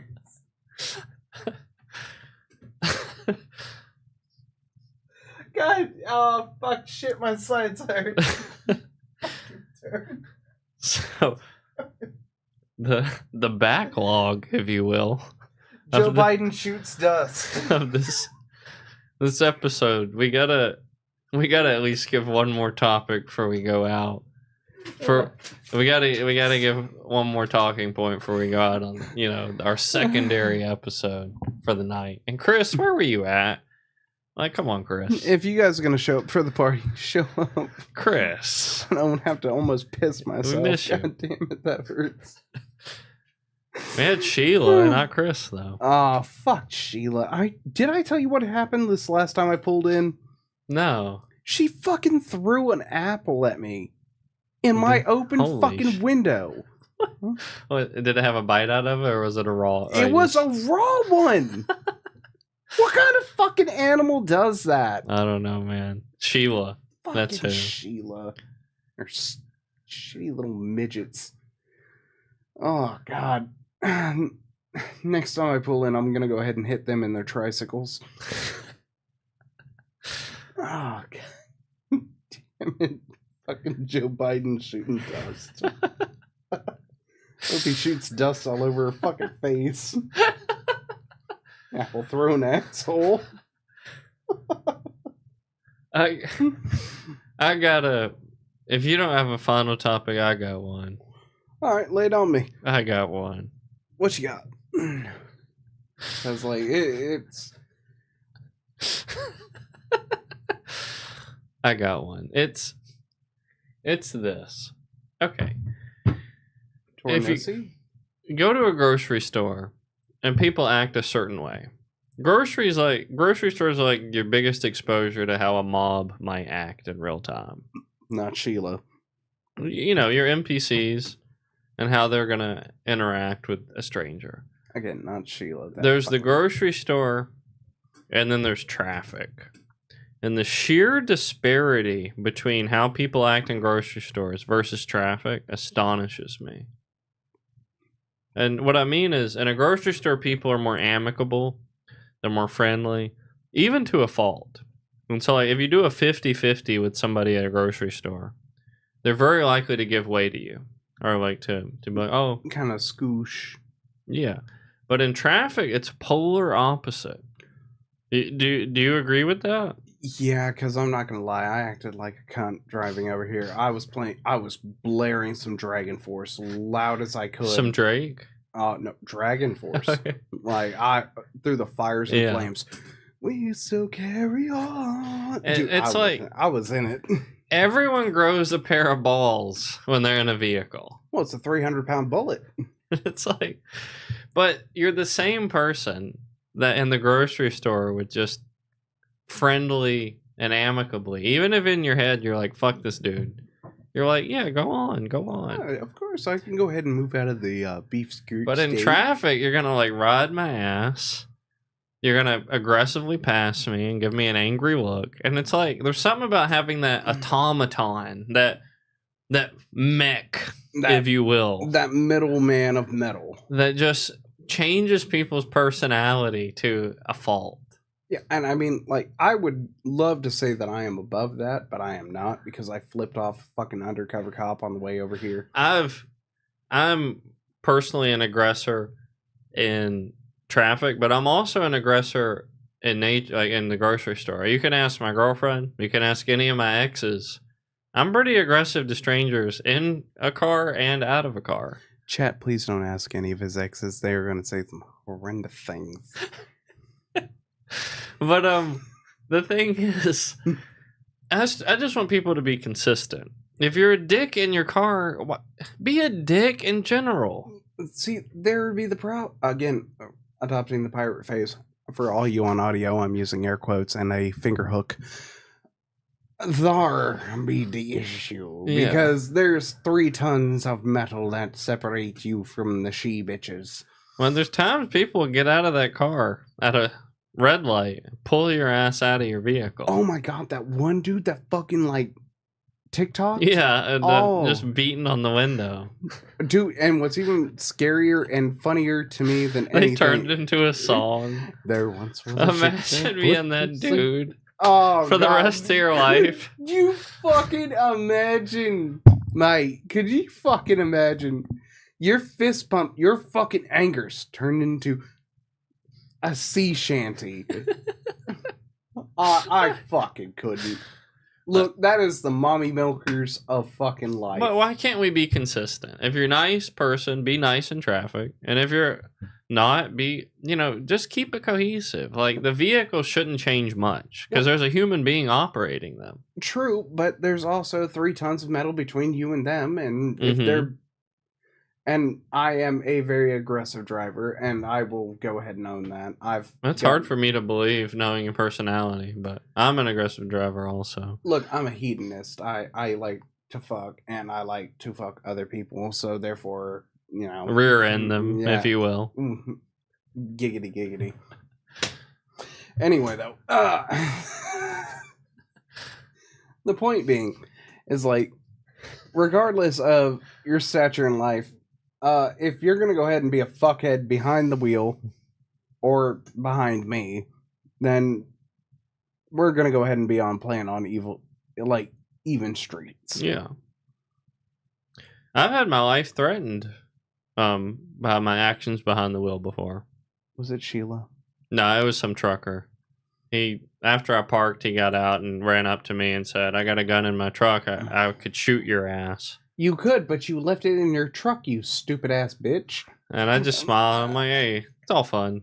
It's all in good spirits. Look, with a smile, I did this. If I ran up to you and told you I have a gun in the place that's 20 feet away from me, then eat an infinity of dicks. Yeah.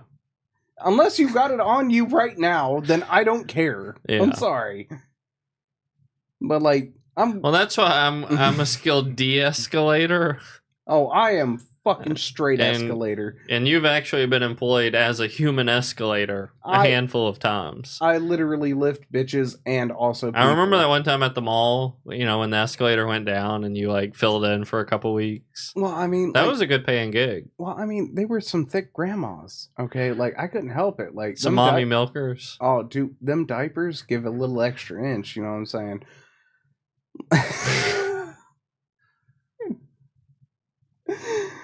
Look, I'm just saying though, them thickums, they make it worth the while having to walk upstairs.